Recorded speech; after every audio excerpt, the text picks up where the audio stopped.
হবাৰ যেটো employment review committee এই কমিটিৰ ফালৰ পৰা আমি আমাৰ মুঠ 6 জন সদস্য আছে। আমি কোকৰাঝাৰত CIT আৰু Ntpc ভিজিট কৰিছোঁ। তেওঁলোকৰ লগত আমি কথা পাতিছোঁ।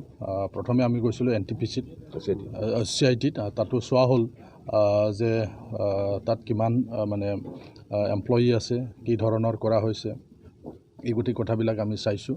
তেওঁলোকৰ পৰা আমি প্ৰতিবেদন বিচাৰিছোঁ। দুদিনৰ ভিতৰত তেওঁলোকে আমাক প্ৰতিবেদন দিব লাগে।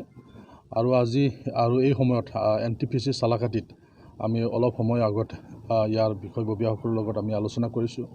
গোটেই আমাৰ যিবিলাক আমাক প্ৰয়োজন নথিপত্ৰ এইবিলাক আমি তেওঁলোকৰ পৰা আমি বিচাৰিছোঁ। তেওঁলোকে অলপ সময় পিছত দিব বুলি কৈছে। যে এতিয়ালৈকে কিমান এমপ্লয়ি ইয়াত নিযুক্তি দিয়া হ'ল, কিমান ভেকেণ্ট পোষ্ট ইয়াত খালী আছে, কি ধৰণৰ ভেকেণ্ট পোষ্ট আছে, এই গোটেই কথাবিলাক আমি তেওঁলোকৰ পৰা জানিব বিচাৰিছোঁ। অলপ সময় লাঞ্চৰ পিছত তেওঁলোকে আমাক দিব বুলি কৈছে।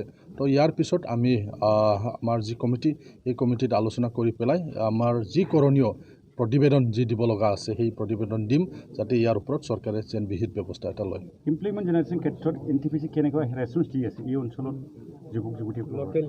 চাওক, এই কথাটো আমি সুধিছোঁ যে আমাৰ বিধানসভাৰ দ্বাৰা গঠিত যি এমপ্লয়মেণ্ট ৰিভিউ কমিটি আছিলে, এই কমিটিৰ আগৰ সময়ছোৱাবিলাকত যি OM আছিলে, সেই OM মতে ইয়াত এপইণ্টমেণ্ট দিয়া হৈছে না হোৱা নাই, সেই কথাটো আমি চাম।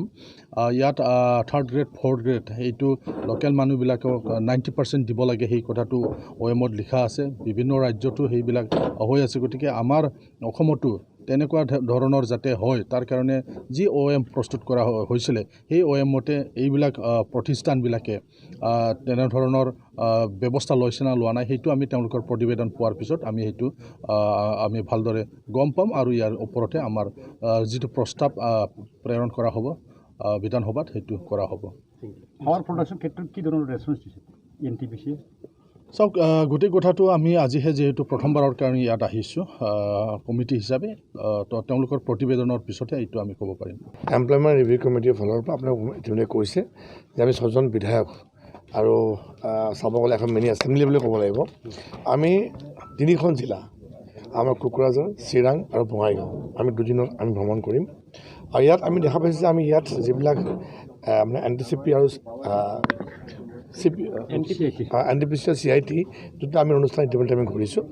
আৰু যিহেতু যোৱা সময়ছোৱাত এছেম্বলিৰ পৰা এখন OM ওলাইছিলে, কাৰণ অসমৰ বাহিৰে বাকীবোৰ ৰাজ্যত কি হয় যে 90% থলুৱাক নিযুক্তি দিব লাগে, যিবিলাক 3rd 4th grade manager post হ'লে ওপৰত হ'লে 80%। এই OM তেওঁলোকে মেইনটেইন কৰিছে নাই? কাৰণ আমি সদায় কৈ আহোঁ যে থলুৱাক আমাৰ নিযুক্তি দিব লাগে, আমাৰ নিবনুৱা সমস্যা সমাধান হ'ব লাগে। তো এই ক্ষেত্ৰত এই অনুষ্ঠানবিলাকে তেওঁলোকৰ আমাৰ যিধৰণে OM উলিয়াইছে বা অসম বিধানসভাৰ পৰা যিখন বা চৰকাৰৰ ফালৰ পৰা যিখিনি কোৱা হৈছে তেওঁলোকে মানিছে নে, এইখিনি চোৱা হৈছে। আৰু এই বিষয়ে আমি তেওঁলোকে কথা পাতিছোঁ। আৰু এই বিষয়ে আমি এটা ৰিপৰ্টো তৈয়াৰ কৰা মই আশা কৰিছোঁ যে অসমৰ যিহেতু বিশেষকৈ আমাৰ নিবনুৱা সমস্যাৰ ক্ষেত্ৰত আমি এমপ্লয়মেণ্ট ৰিভিউ কমিটিখন আমি বিশেষভাৱে থলুৱা নিযুক্তিৰ ক্ষেত্ৰত আমি অগ্ৰাধিকাৰ দি আহিছোঁ। আগন্তুক সময়ত আমি সেইধৰণে কাম কৰি যাম, যাতে আমাৰ থলুৱা নিযুক্তিৰ ক্ষেত্ৰত আমি অগ্ৰাধিকাৰ দিব পাৰোঁ। যদি 90% যদি নিযুক্তি প্ৰদান কৰা তেন্তে তেওঁলোকে হৈছে কি যোৱা বছৰ OMখন ওলাইছে, গতিকে এতিয়াৰ পৰা যিখিনি হ'ব সেইখিনি তেওঁলোকে ইয়াৰ যিখন গাইডলাইনখন মানিব লাগিব। আগৰখিনি কথা আমি নাপাতোঁ, এতিয়া যিখিনি হ'ব সেইখিনি তেওঁলোকে যিটো গাইডলাইন দিয়া হৈছে বা যিখন OM দিয়া হৈছে সেইটো ফ'ল' কৰিব লাগিব। লোকেল এৰিয়া মানে বেনিফিট হ'ব, ডেফিনেটলি লোকেল এৰিয়া বেনিফিট হ'বই লাগিব। লোকেল আমাৰ যুৱ প্ৰজন্মৰ যুৱক যুৱতীসকলে নিযুক্তি পাবই লাগিব।